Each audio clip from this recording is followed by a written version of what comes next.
Chers amis amateurs d'intelligence artificielle, bienvenue dans ce premier numéro de En Pratique. Alors, En Pratique, c'est un format qui vient en complément de En Code et de En Théorie. Dans En Théorie, on va voir la théorie, vraiment les équations, les algorithmes. Dans En Code, on les implémente. Et puis, je voulais un format qui me permet de, grosso modo, vous montrer des choses plus pratiques, des packages, des outils, des modèles directement accessibles et comment les implémenter, comment les utiliser pour créer nos propres outils. Alors, ce que je vais vous montrer aujourd'hui, c'est Pianote Audio. C'est un package qui permet de faire de l'annotation. Alors, il y a Pianote qui permet de faire de l'annotation et Pianote Audio, c'est le sous-package qui permet de faire de l'audio.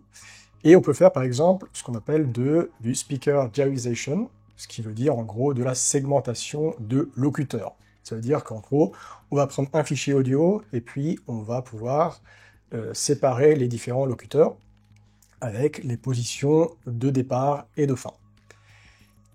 Pourquoi je veux faire ça? Parce que je voulais faire un outil, quand je fais mes vidéos, souvent j'ai besoin de trouver des sources. J'ai besoin de retrouver des podcasts techniques, par exemple en anglais, par exemple le Machine Learning Strict Talk, dans lequel ils interrogent des experts, et puis j'ai beaucoup de mal à retrouver, parmi tous les podcasts que j'écoute, les sources d'informations. Donc l'idée, ça serait d'avoir une sorte de chatbot auquel je pourrais donner en fait des podcasts que j'écoute, et ensuite utiliser de la transcription audio, pour pouvoir retrouver les textes. Et c'est ce que j'ai fait au départ. J'avais un chatbot, j'ai fait un chatbot qui permet de prendre les transcriptions des vidéos, par exemple, des podcasts, et ensuite de les mettre dans un RAG, on va voir ce que c'est, dans un RAG, et ensuite de l'interroger. Le problème, c'est que on ne sait pas qui parle à quel moment. Et donc, je ne pouvais pas poser la question que pense telle ou telle personne, ou quels sont les arguments de telle ou telle personne en faveur de l'AGI, ou quels sont les contre-arguments de telle personne en faveur de l'AGI. Parce qu'à chaque fois, il allait me donner des informations qui n'étaient pas correctes, parce qu'il n'était pas capable de retrouver, il ne pouvait pas savoir qui était la personne qui tenait les propos.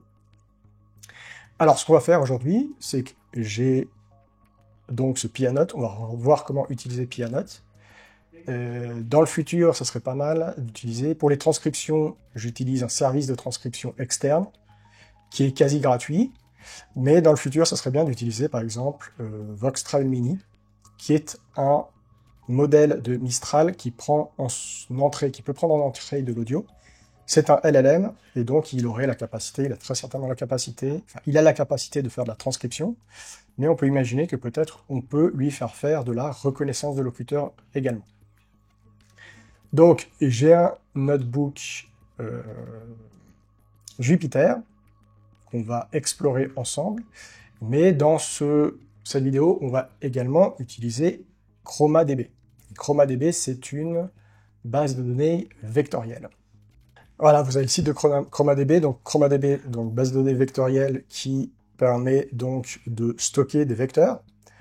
On va voir à quoi ça sert. En gros, moi, ce que j'aimerais faire, c'est une application dans laquelle je peux donner des podcasts et des transcriptions, et ensuite poser la question au chatbot, qu'a dit telle ou telle personne sur tel ou tel sujet, etc. L'idée donc c'est d'avoir un RAG, et c'est là qu'on peut voir à quoi sert une base de données vectorielle. Donc on imagine que on a notre application d'IA. L'idée c'est d'avoir donc un LLM auquel je peux poser des questions ici, et l'idée c'est d'augmenter un chatbot par une base de données dans laquelle il peut aller chercher ces informations. C'est ce que vous voyez quand vous utilisez un chatbot et qui va vous donner les sources. En gros, il a la capacité, on va lui faire des prompts, et ensuite, on va lui demander d'écrire une requête pour la base de données vectorielle. On va transformer cette requête en représentation. Donc, je ne sais pas si vous avez vu la vidéo que j'ai faite de encode sur les auto-encodeurs, mais on a vu que c'était un peu un espace latent. Et donc, vous voyez que l'auto-encodeur, il compresse en fait les entrées dans un goulot d'étranglement. Et on a vu qu'à partir de ça, en lui donnant des images, il allait regrouper en fait ces images par similarité dans ce qu'on appelle un espace latent qui est structuré. Ce qu'on peut faire ici, c'est que, au lieu d'encoder des images, on va encoder du texte. Donc on peut lui donner plein de documents qu'on encode en texte dans un espace latent, en représentation, des embeddings, qu'on va stocker dans ChromaDB, dans une base de données vectorielle quelconque, et une fois qu'on pose notre question à notre chatbot ici avec notre prompt, il va composer une requête, la requête va être transformée, elle également, en représentation grâce à un encodeur, et ce qu'on va faire, c'est que on va poser la query ici, la requête, en fait, qui est la question qui est une des questions qui a été créée par le LLM pour répondre au prompt, et on va aller chercher tous les documents qui se trouvent le plus proche possible de cette requête encodée dans l'espace latent. Et ça, c'est fait par ChromaDB, donc c'est fait par la base de données vectorielle. Et à partir de là, on lui retourne des données, on retourne ces données au LLM, on lui passe ça dans son prompt, et on lui dit, voici les données qui ont été récoltées, répond à la question qui t'est posée, ou prompt qui t'est posé. Voilà comment fonctionne un RAG. Et donc l'idée, c'était de faire exactement la même chose, mais pour stocker des podcasts, des transcriptions de podcasts, sauf que de nouveau, le problème, c'est qu'on ne sait pas qui dit quoi. Donc l'idée, c'est de faire de la reconnaissance de locuteur, et de mettre quel locuteur parle dans la base de données vectorielle, ce qui fait que quand on pose la question, il est capable d'aller chercher des choses qui ont été dites par des personnes spécifiques. Et ensuite, lorsque je pose la question, il est capable de me donner les timecodes exacts des vidéos, en disant, oui, la personne a dit telle ou telle chose, et ça se trouve sur telle vidéo YouTube, par exemple, à exactement tel timecode. Et ça, c'est génial, ensuite, pour retrouver des informations et pour composer mes vidéos, pour aller citer des personnes lorsque je fais des vidéos techniques ou théoriques. Donc, on va voir qu'on peut, dans les bases de données vectorielles, on peut stocker des vecteurs. Donc en fait, on peut stocker n'importe quelle représentation. Ici, ce qu'on pourrait faire, c'est que on pourrait très bien entraîner notre do-encodeur, ensuite encoder des images, mettre toutes ces images dans ChromaDB, et lorsqu'on a une nouvelle image, on pourrait aller chercher dans la base de données ChromaDB, on pourrait aller chercher les images qui sont le plus similaires à l'image requête, et ça nous ferait un outil similaire qui marcherait exactement de la même façon que Google Images, par exemple. C'est le même principe pour Google Images. Google Images et Google et tous les moteurs de recherche, en fait, transforment des documents ou des images en représentation vectorielle, et ensuite, ils vont utiliser des requêtes pour aller chercher, en fait, dans cette base de données. Donc, ce qu'on va faire ici, ce qu'on veut faire, c'est aller déjà montrer comment on peut annoter un fichier audio, donc retrouver les positions des locuteurs, et puis ensuite, on va voir comment mettre la représentation des locuteurs dans ChromaDB. Donc, c'est-à-dire que ici, on va non pas stocker des documents, mais des empreintes vocales. Alors, trigger alert ici, tout ce qu'on fait, ça reste sur mon poste, c'est purement un titre personnel. En plus, les voix que j'utilise, c'est des voix synthétiques, donc c'est pas des personnes réelles. Donc, tout est OK. Mais il faut savoir qu'au niveau du RGPD et de la NLPD, la nouvelle loi sur la protection des données, on ne pourrait pas faire ça à titre professionnel ou proposer un service sans avoir le consentement explicite des personnes. Donc, première chose, ce qu'on va faire dans ce premier passage, c'est juste importer tout ce qu'il faut, donc Pianote audio, et puis du torch, etc. Pour être un peu plus clair. J'ai différents fichiers audio, j'ai 6 fichiers audio, dans lesquels il y a des conversations entre deux personnes. Et donc à chaque fois, je suis venu dire, par exemple, le speaker 0 qui est détecté, c'est le locuteur A, le speaker 1 du premier fichier, c'est le locuteur B. Ça va nous permettre de vérifier que tout fonctionne bien, en fait, de faire nos évaluations. Donc, une fois qu'on a cherché ça, Pianote, ce qu'il faut faire, c'est commencer par aller voir si on a CUDA qui est activé, donc si on a un GPU, sinon on l'utilise parce que ça ira beaucoup plus vite. Ce que donne Pianote, c'est un pipeline. Donc, un pipeline, c'est une suite de modèles avec du pré-traitement et post-traitement qui permet tout simplement d'appliquer une tâche. Là, on va lui dire quel modèle on va aller chercher et on va aller chercher sur Hugging Face, où Pianote donne en fait accès à des modèles qui sont pré-entraînés. Et pour ça, on doit lui donner un token. Donc pour ça, il faut avoir un compte Hugging Face et aller générer un token. Une fois qu'on a ça, on passe sur la carte graphique et on va charger un deuxième pipeline qui est le embedding model. Donc là, on a un modèle de diarisation qui permet donc de faire de la segmentation. Et là, donc de segmenter les différents locuteurs. Et là, en fait, on a un modèle d'embedding où en fait, on va lui donner une partie du fichier audio. Et ça va nous donner des représentations vocales du locuteur, qu'on va ensuite pouvoir stocker et comparer.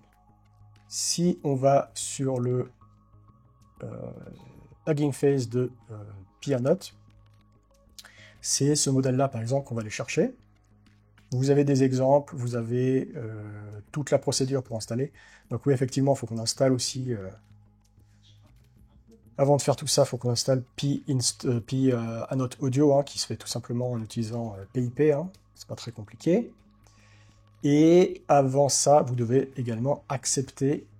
vous devez demander accès en fait à Pianote à leur modèle, ce qui se fait généralement de manière automatique. Donc une fois qu'on a ça, on a nos modèles de diarisation et d'embedding, et on a une classe audio qui est une classe très simple qui nous permet de manipuler des fichiers audio. Section suivante, ce qu'on va faire, c'est qu'on va charger nos fichiers audio.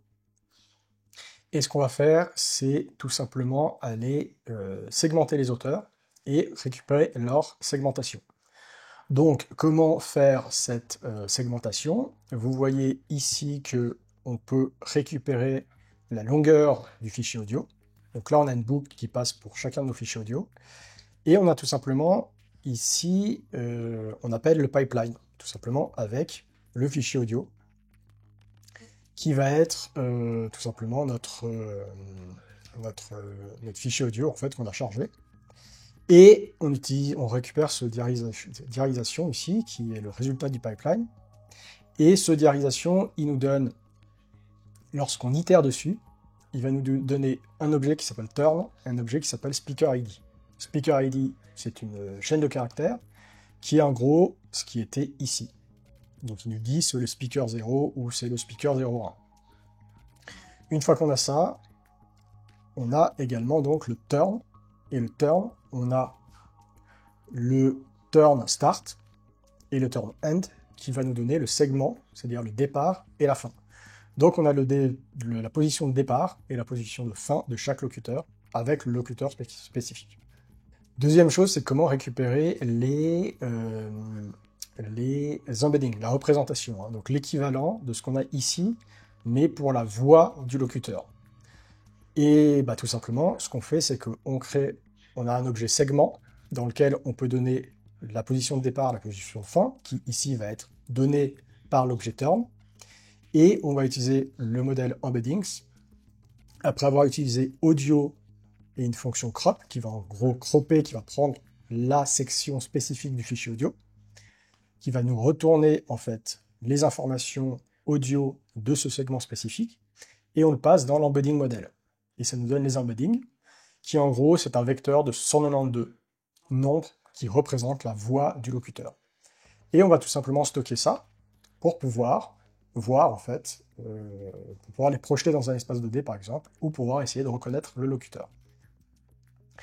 Donc ce qu'on fait là tout simplement par la suite, c'est que on prend en fait ces informations qu'on a stockées dans All Embeddings et on va faire de la réduction de dimensionnalité. Si vous vous souvenez, c'est exactement ce qu'on a fait ici. Vous pouvez retourner sur la vidéo de « En théorie, on fait de la réduction de dimensionnalité avec le TSNE ». C'est exactement ce qu'on fait ici, sauf que ici, on prend les représentations des locuteurs. Et vous avez en théorie, vous avez en code également, où on applique tout ça dans du code, donc vous pouvez aller voir comment ça fonctionne. Et ce qu'on fait ensuite ici, c'est tout simplement, on utilise Matplotlib pour représenter, pour projeter en fait, pour afficher ces représentations 2D dans un graphe. Et ce qu'on a fait ici dans le TSNI 2D, c'est dans le TSND, c'est que justement on a dit nombre de composants 2, ce qui nous permet de réduire les 192, les représentations en 192 par des vecteurs de deux nombres, ce qu'on peut ensuite tout simplement afficher dans notre notebook. Donc si je retourne ici, vous voyez que la partie chargement des modèles est assez rapide. Par contre, ça va prendre pas mal de temps, selon votre ordinateur, pour aller segmenter et extraire les représentations de chaque segment des fichiers audio.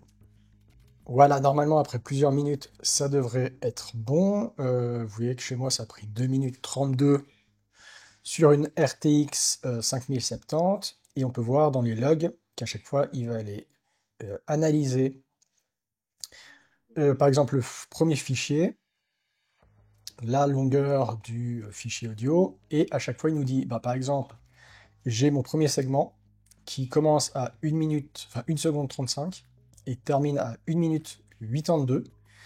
Et le speaker, c'est le locuteur A, qui est le speaker 00 dans ce qui est retourné par Pianote. Et il fait ça pour tous les segments et pour tous les fichiers audio. Et donc à chaque fois, il va également extraire les représentations de chaque locuteur pour tous les fichiers audio. Et donc, comme on sait qui est le vrai locuteur, on va pouvoir essayer de voir si on peut les mettre en correspondance. Donc, une fois qu'on a fait ça, on a fait nos représentations, on fait notre réduction de dimensionnalité, donc, et on fait la visualisation. Donc, ce qu'on voit, c'est que ici, dans les formes, dans les marqueurs, hein, donc, par exemple, le triangle, rond, etc., c'est les fichiers, c'est les différents fichiers. Hein. Donc là, par exemple, en triangle, on a un fichier spécifique. Hein. Et par exemple, en rond ici, c'est un deuxième fichier audio. Et par contre, la couleur, c'est le locuteur. Donc on peut voir par exemple le locuteur A. On a un groupe ici, qui est le locuteur A dans le fichier 5. Et ici, on a le même locuteur A, mais dans le fichier qui est le premier fichier.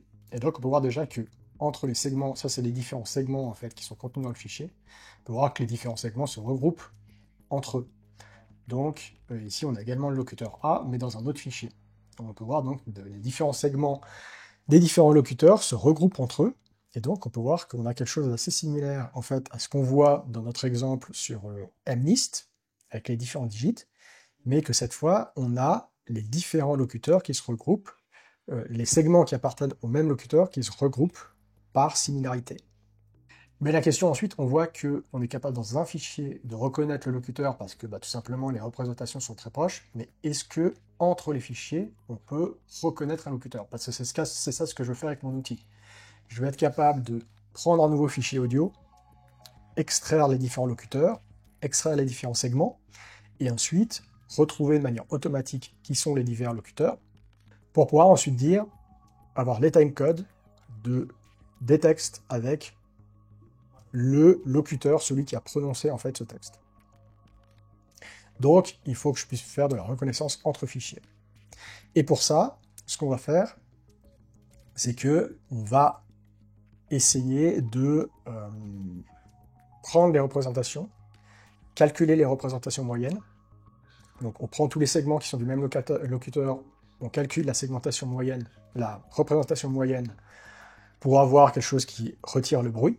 Et ensuite, on va prendre un nouveau fichier et on va voir si on est capable de détecter dans le nouveau fichier le locuteur. Et le fichier de test, c'est un fichier dans lequel il y a uniquement le locuteur A.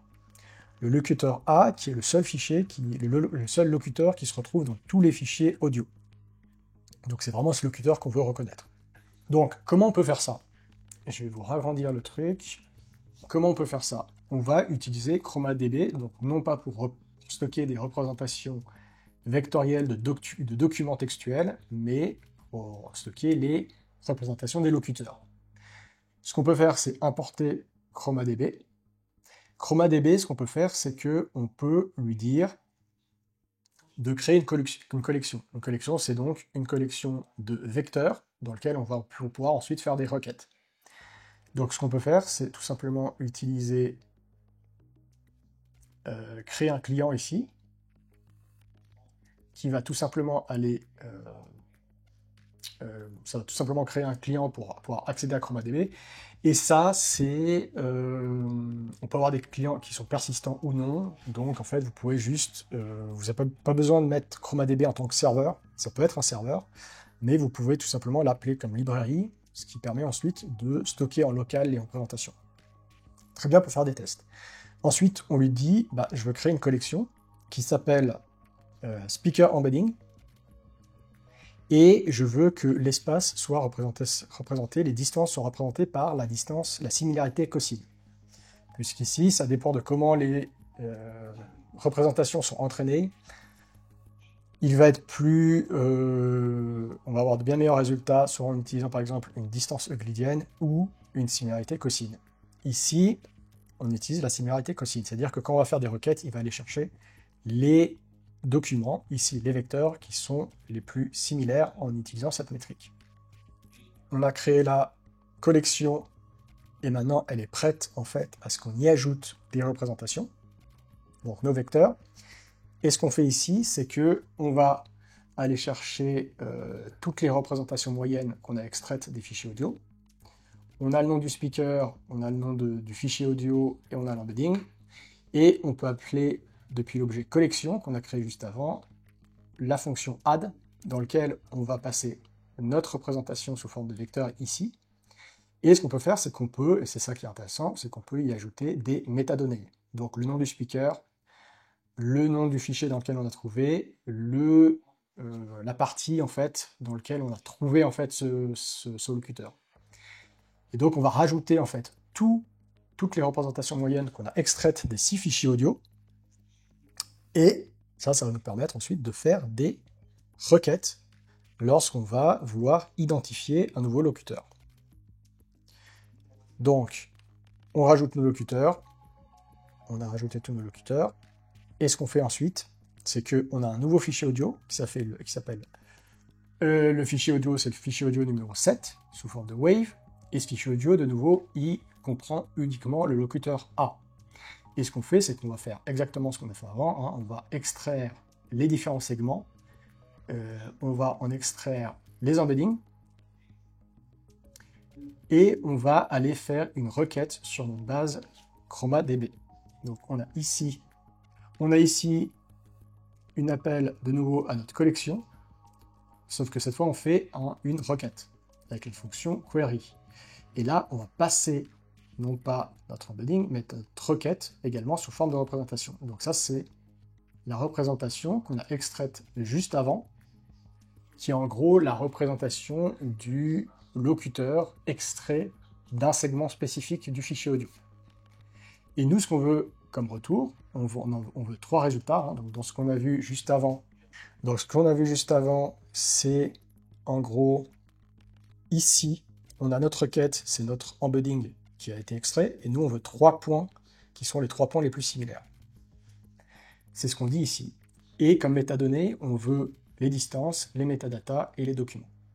Et ce qu'on fait ensuite, c'est que on va stocker tout ça, et que pour chaque segment, on va stocker les 3 locuteurs qu'on a retrouvés dans la base de données qui sont les plus similaires. Et comme ça, ça va nous permettre de voir à chaque fois si on a bien le locuteur A qui ressort. Donc une fois qu'on a exécuté les cellules suivantes où on va faire tout ça, extraire toutes les informations, de nouveau, on va avoir pour ce nouveau fichier les différents segments avec le speaker qui est détecté. Alors le speaker 0, hein, sauf que ce speaker 0, on ne sait pas qui c'est tout le but d'aller chercher dans la base de données vectorielle. Et là, ce qu'on a ensuite, c'est que on a stocké dans un data frame Panda, on a tous les segments. Donc par exemple ici, on a le premier segment qui démarre à 16 secondes et termine à 37 secondes, qui est identifié par Pianote comme le speaker 0, mais nous on ne sait pas qui c'est. Et lorsqu'on va voir dans la base ChromaDB, on a notre premier match qui est le plus similaire, deuxième match qui est le deuxième le plus similaire, et le troisième match qui est le troisième le plus similaire. Et là on peut voir qu'on a le plus similaire qui est détecté comme étant le locuteur A, donc c'est similaire à un autre segment qui est contenu dans la base de données avec une similarité de 0,75. Le deuxième plus similaire, c'est le locuteur A, le troisième plus similaire, c'est le locuteur A. Deuxième segment, c'est exactement pareil, et on peut voir qu'on a juste un troisième segment ici, le troisième, qui va de 58 secondes 42 à 58 secondes 45, qui lui, par contre, est identifié comme, premièrement, le host 1, ensuite le locuteur C, et ensuite le host 2. Par contre, on peut voir que le segment est extrêmement court. Donc ce qu'on pourrait faire, c'est tout simplement virer tous les segments qui sont beaucoup trop courts, et dire que ceux-là, on ne s'en préoccupe pas. Mais on peut voir que globalement, dans tous les autres segments, hein, du segment 109 à 113 par exemple, on a systématiquement le locuteur A qui est détecté comme étant le bon locuteur de ce segment. Donc, ce qu'on aimerait faire, c'est, et c'est ce qu'on doit toujours faire, c'est vraiment avoir une métrique qui nous permet de savoir à quel point notre système est efficace. Donc, dans la cellule suivante, ce qu'on fait, c'est que on va plutôt aller calculer le taux de succès, c'est-à-dire le nombre de segments qui sont correctement identifiés, si je prends en compte le premier, l'élément, le match numéro 1, ou les deux premiers matchs, ou les troisièmes premiers matchs. C'est ce qu'on appelle des KNN, des cas plus proches voisins. En gros, j'identifie comme étant le locuteur identifié, celui qui est le plus présent dans les trois premiers, les plus similaires, retournés par la base de données. Et les résultats sont assez intéressants. On peut voir qu'ici, si je prends seulement, si je fais un 1NN, c'est-à-dire que je prends le locuteur identifié comme étant juste le premier match, j'ai 95,6% de segments du fichier audio qui est correctement identifié comme un bon locuteur. Si je prends des 2NN, j'ai 97% ici, 97,3% qui est bien identifié. Et si je prends les 3NN, donc classe majoritaire dans les trois premiers matchs, j'ai 98,2% des segments qui sont correctement identifiés. Donc on peut voir qu'on arrive à un taux qui est assez intéressant d'identification. Le truc, c'est que là, on a essayé d'identifier le bon locuteur. Donc on a pris un fichier audio dans lequel on n'a que le locuteur A, on prend les différents segments, on essaie de voir s'ils sont bien reconnus. Mais l'idée, c'est il pourrait très bien que ça soit tout le temps le locuteur A qui soit retourné, ou qui soit le plus tellement présent dans la base de données que c'est toujours lui qui est retourné. Et donc, en fait, même si je faisais ça avec un fichier dans lequel il n'y a pas le locuteur A, bah, ça retournerait quand même le locuteur A, ce qui serait totalement inutile. Donc, en fait, ici, nos tests sont intéressants, mais ça ne prouve pas l'efficacité de notre système. Ce qu'on peut faire, c'est on prend un autre fichier audio, que j'ai appelé negative class, qui est un fichier dans lequel il n'y a pas du tout le locuteur A. Et donc l'idée là, ça serait qu'on ait des taux de reconnaissance qui soient proches de 0. Donc ce qu'on fait, c'est exactement la même chose, hein, sauf que je fais ça avec ce nouveau fichier. Je vais extraire les différents segments, je vais extraire les représentations, et à chaque fois, je vais aller taper dans la base de données pour voir quels sont les matchs qui sont les plus similaires pour chaque segment. Voilà, même résultat que pour les autres, on a les segments qui sont traités et les informations. On fait pareil, on va aller chercher pour chaque segment les locuteurs qui sont les plus similaires. On affiche ça de manière correcte, et ce qu'on peut voir, c'est que, de nouveau, j'ai la même chose, hein. J'ai mon tableau dans lequel j'ai le segment concerné. Quand est-ce qu'il commence et finit, le speaker qui est détecté par Pianote Audio, et puis ensuite on a premier match, deuxième match, troisième match. Pour le premier segment par exemple, on peut voir que c'est le host 2 qui est le premier match, par contre deuxième match c'est locuteur A, troisième match locuteur A. Ce qu'on peut voir dans globalement comme différence quand on a ce fichier négatif, dans lequel il n'y a pas du tout le locuteur A, c'est qu'on a des résultats qui sont beaucoup plus nuancés. On a le locuteur A qui arrive quelquefois, par exemple pour le segment 3, segment 4, mais sinon, des fois on a le host 2, certaines fois on a le locuteur B, locuteur A, locuteur B, host 2, etc., etc. Pareil pour les matchs 2 et match 3. Donc la question qu'on doit se poser, c'est comment, si par exemple là j'ai pris des locuteurs dans ce fichier audio qui ne sont pas dans la base de données du coup. Donc en fait, c'est ni le host 1, ni le host 2, ni le locuteur A, ni le locuteur B, c'est quelqu'un qui n'est pas connu.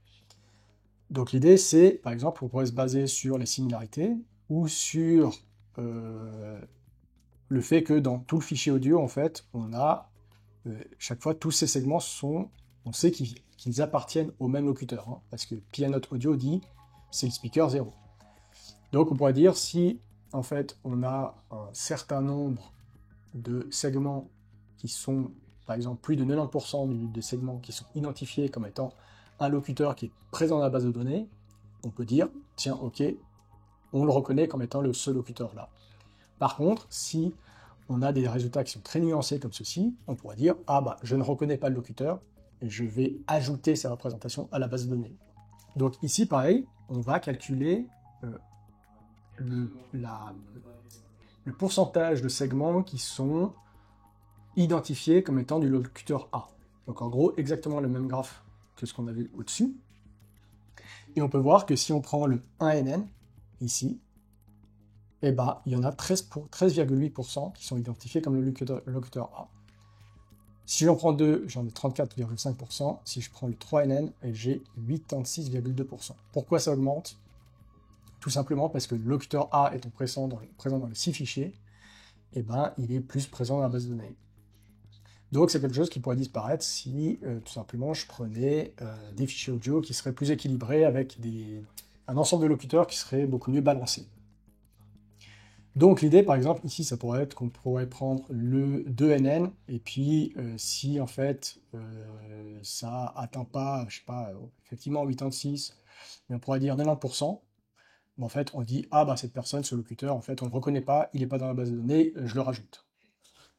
Donc voilà comment on peut tout simplement utiliser des modèles qu'on trouve sur Hugging Face pour implémenter des outils pratiques et utiliser l'intelligence artificielle pour faire plein de choses différentes. De nouveau, dans ce cas-là, ça doit être uniquement un outil perso, mais il y a plein d'autres modèles sur Hugging Face. Vous avez des modèles pour faire à peu près tout et n'importe quoi. Il y a plein de LLM, il y a des modèles pour faire des LLM qui prennent de la voix, des LLM qui prennent de la vidéo, qui prennent des points en 3D. Vous avez des LLM qui sortent des images, vous avez des modèles de génération d'images, vous avez des modèles qui vous permettent de reconnaître qui parle sur une vidéo, etc., etc. Et donc l'idée en pratique, c'est d'explorer en fait tous ces modèles et tous ces outils qui sont publiés constamment et en fait de voir comment on peut les utiliser. Moi je vous dis à bientôt et je vous mettrai en lien évidemment le notebook pour que vous puissiez vous amuser également. Une dernière chose, de nouveau, vous avez sur le repo, sur le compte GitHub de la chaîne Artificialis, vous avez donc là des repositories pour la Machine Learning Masterclass, de nouveau, pour Encode, et maintenant également pour En Pratique, dans lequel vous trouverez tous les notebooks qu'on utilise dans cette série de vidéos. Allez, à la prochaine, ciao!